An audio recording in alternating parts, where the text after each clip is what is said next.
Allez, ça tourne. Bienvenue sur Deep Peak.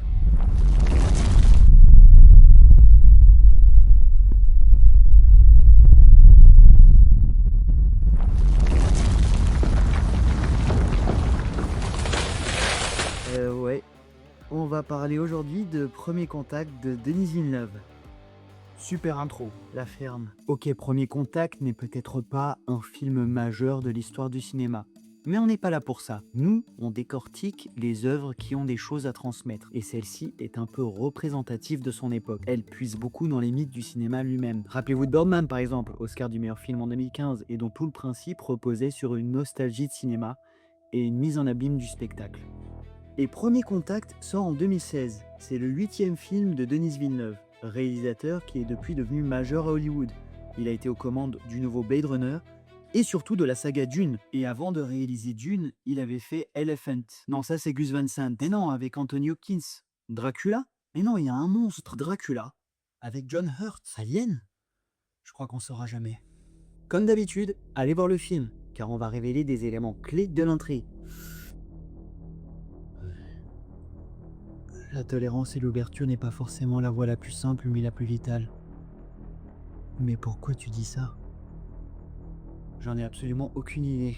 Allez, on embarque dans un voyage un peu envoûtant où vont se côtoyer références multiples et mythes fondateurs.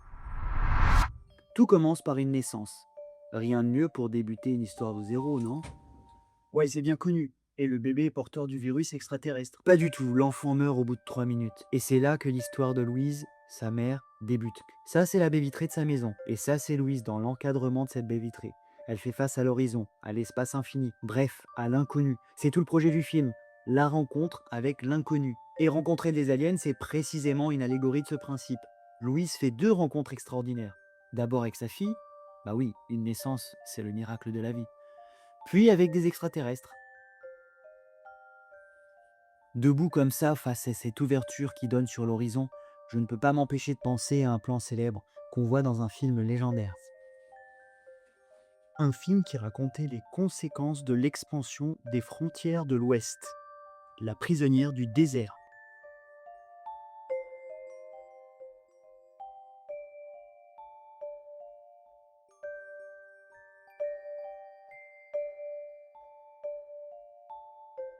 Le colon américain, assoiffé de conquête, a cherché à s'étendre toujours plus, au-delà de ce qui était déjà acquis. C'est ce que résume ce plan. Ça repose sur un effet basique, assez simple à mettre en place. Un effet de contre-jour grâce à un éclairage extérieur puissant, et aucun éclairage à l'intérieur. L'entrebâillement de la porte donne l'impression d'un champ de vision confiné et réduit. Puis la caméra avance et l'image s'élargit. On passe du foyer, lieu clos et limité, à l'extérieur qui est infini. Du coup, on comprend pourquoi un tel plan a sa place dans un film qui parle de rencontres avec des êtres venus de l'espace, qui est, par définition, infini. La prisonnière du désert raconte une rencontre forcée entre 2 peuples qui se haïssent. Premier Contact, c'est un peu différent. Ça raconte la rencontre entre 2 peuples qui ne se connaissent pas encore. L'humanité va donc chercher comment entrer en contact avec ces aliens. Les Américains recrutent Louise, linguiste, et Yann, astrophysicien. Bref, un combo qui va associer sciences des lettres et ce qu'on nomme, pour aller vite, sciences dures. Bon là j'insiste, si vous n'avez pas vu le film, c'est le moment de tout couper car on entre dans le vif du sujet. Bah quoi, moi je l'ai pas vu le film. Le Premier Contact va enfin arriver. Louise et Yann entrent dans le vaisseau spatial qui possède sa propre gravité. On nous propose alors ce plan, les personnages qui entrent la tête en bas. Et là ça paraît évident, le film déploie un champ lexical du visuel, de la lumière et du cinéma. Déjà ces vaisseaux en demi-sphère ressemblent à des yeux, et leur intérieur c'est en fait une caméra obscura, une chambre noire. Vous vous rappelez vos cours de techno et de physique à l'école? La lumière projette l'image à l'envers. En fait, ce qui est amusant, c'est que le film raconte une nouvelle rencontre et détaille les étapes de la mise en contact entre les 2 espèces, et en parallèle, il synthétise ce long processus en évoquant les étapes de développement de l'appareil cinématographique. Si vous allez faire un tour au musée consacré au cinéma, vous pourrez y voir un petit aperçu de l'histoire des procédés cinématographiques et des expérimentations qui ont mené à son aboutissement. D'abord, on fait entrer la lumière dans une boîte, la camera obscura donc. Ensuite, on essaye de projeter sur grand écran des images et on tente d'injecter du mouvement. Tout ça, étape par étape. Bref, le film semblait raconter une naissance, en fait, il raconte celle du cinéma. Premier Contact rend hommage à certains de ces procédés. Il y a notamment la projection sur écran de fumée qui évoque des expérimentations faites au XVIIIe siècle où on projetait avec une lanterne magique mobile qui donnait l'impression de voir des fantômes. Et aussi l'automatrope avec l'oiseau en cage. La voie la plus simple. Pardon. Finalement, la projection ultime, ça sera bien celle des aliens sur l'écran blanc, qui est au cœur du vaisseau. Et pour comprendre l'évolution des contacts avec ces aliens, le film se lance quand même dans un truc un peu ambitieux. Il essaye de simplifier des concepts linguistiques. Déjà, lorsqu'on pense, on peut se visualiser l'action, donc utiliser l'image. Là, c'est moi qui pense à cette boîte de chocolat. Ouais, et j'envisage sérieusement de mais parfois, on matérialise sa pensée et ses réflexions par des mots et des phrases. Donc, aussi bordéliques que peuvent être nos pensées, elles sont toujours limitées à une structure imposée par notre grammaire, notre vocabulaire, le temps de conjugaison, etc., etc. Or, une phrase, ça a un début et une fin. Ça utilise un temps déterminé, le présent, le passé ou le futur, mais de façon cloisonnée. Ce que peuvent faire les aliens, c'est précisément d'abolir les frontières du temps. Ils écrivent des phrases circulaires par deux bouts qui se rejoignent. Il n'y a donc pas de début et de fin. Il y a un temps et une pensée infinie. Et grâce à cette pensée affranchie de toute limite temporelle, ils peuvent voir le futur. Donc quelque part, lorsque Louise observait l'infini au début du film, c'était une anticipation du pouvoir qui va lui être accordé. Mais je brûle les étapes. Surtout qu'il y a encore un problème à résoudre dans cette intrigue un peu alambiquée, celui du rôle de l'enfant. Tout au long du film, Louise pense à cet enfant. Or, ce n'est pas un flashback, c'est un flash forward. Louise voit l'avenir, l'image de cet enfant qui n'est pas encore né. Comme dans La Jetée, elle est hantée par une image dont elle ignore la temporalité. Bref, Premier Contact est un ballet temporel purement littéraire et cinématographique. Cet enfant, c'est le fruit de l'union entre les deux scientifiques, Louise la linguiste et Yann le physicien. Les mots et la projection lumineuse, le principe narratif et la technologie qui enregistre du mouvement, c'est bien là le procédé du cinéma comme art, et non comme simple invention scientifique. Un dispositif qui va permettre de raconter des histoires. Cet enfant, on le voit au travers de ses séquences, est elle-même une artiste. Elle écrit des poèmes, elle dessine, elle façonne des sculptures de pâte à modeler. On la voit aussi beaucoup jouer avec ses mains. Ce plan-là, furtif et isolé, semble sorti de nulle part.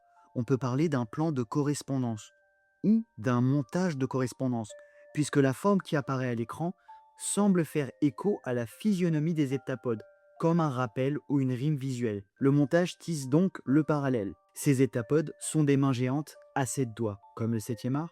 Bon, là je pousse l'interprétation un peu loin. En tout cas, l'arrivée de ces extraterrestres, on peut aussi la lire comme la métaphore de cette naissance. Ah, donc voilà, j'avais raison pour Alien. Du coup, ça me fait penser à un truc qu'on aperçoit vite fait dans le film. On revient un peu en arrière. La première entrée dans le vaisseau. Il y a ce plan. Vous avez reconnu? Le fameux travelling compensé d'Hitchcock, le vertigo shot. Et comme dans Vertigo, ce n'est pas seulement pour figurer la sensation de vertige. C'est aussi le moment où les temporalités distinctes s'articulent. Celle de Louise et ses prétendus flashbacks, et celle des aliens, qui vont transférer le pouvoir de regarder le futur. Oui, donc quoi qu'il arrive, tu peux pas t'empêcher de voir du Hitchcock partout. Non, en vrai, je vois pas que ça. Je pense à une autre histoire, issue de la littérature. Celle racontée dans Le Corbeau par Edgar Allan Poe.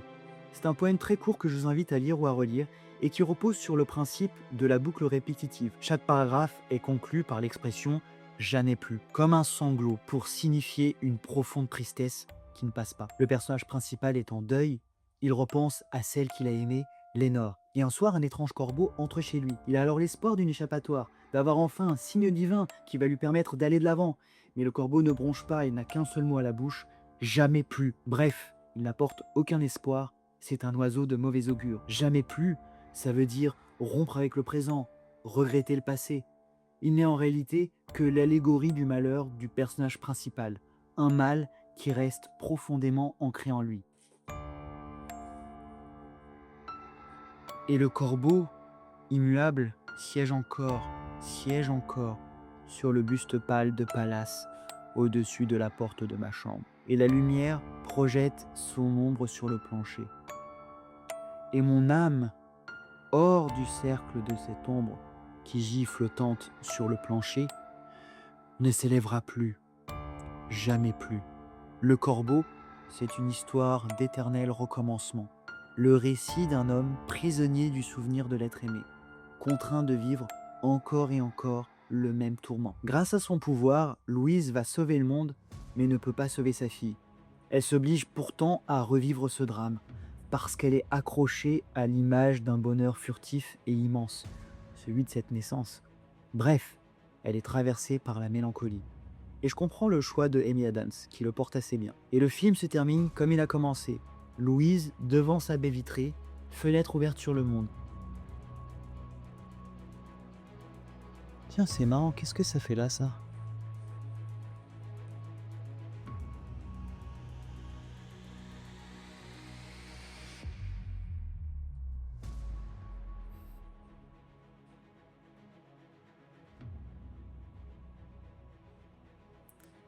Ce que Premier Contact raconte, au-delà de cette célébration du médium cinématographique, c'est surtout une soif d'aventure, de découverte et d'ouverture à l'autre, encore et encore.